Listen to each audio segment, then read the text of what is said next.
கடலூர் முதுநகரில் இரண்டாவது மனைவி வேறு ஒருவருடன் தொடர்பு வைத்திருந்ததால் ஆத்திரமடைந்த கணவன் மனைவியை அரிவாளால் வெட்டி கொலை செய்த சம்பவம் பரபரப்பை ஏற்படுத்தியுள்ளது. வெளிநாட்டிலிருந்து வந்தவர் கொலைகாரர் ஆனது எப்படி?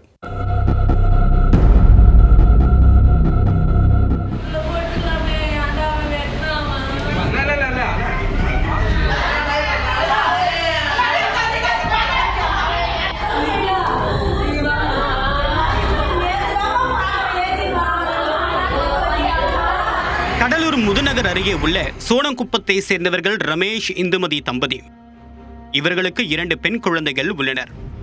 இந்நிலையில் இந்துமதியின் தங்கையான சூர்யா என்பவரையும் ரமேஷ் இரண்டாவதாக திருமணம் செய்திருக்கிறார். இவர்களுக்கு ஒரு ஆண் மற்றும் பெண் குழந்தை உள்ளது. ரமேஷ் வெளிநாட்டில் வேலை பார்த்த போது சூர்யா கடலூர் முதுநகரில் வேறு ஒரு நபருடன் தொடர்பு வைத்திருந்ததாக கூறப்படுகிறது.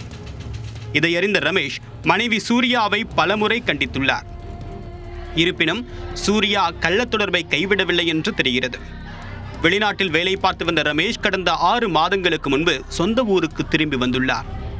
பிறகு உறவினர்களும் குடும்பத்தாரும் சமாதானம் பேசி சூர்யாவை ரமேஷுடன் ஒழுங்காக குடும்பம் நடத்த வேண்டும் என்று கூறியுள்ளனர். இதன் பிறகு கடலூர் முதுநகர் சோனகர் தெருவில் உள்ள ஒரு வீட்டில் இருவரும் குடும்பம் நடத்தி வந்துள்ளனர். இந்நிலையில் வெள்ளிக்கிழமை அன்று அதிகாலை நேரத்தில் சூர்யாவுக்கும் ரமேஷுக்கும் கடுமையான வாக்குவாதம் ஏற்பட்டுள்ளது.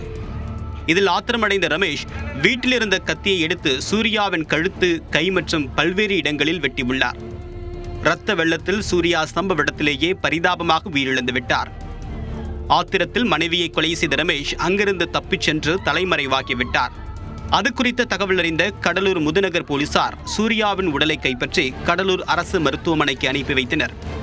மேலும் தலைமறைவாக இருக்கும் ரமேஷையும் தீவிரமாக தேடி வருகின்றனர்.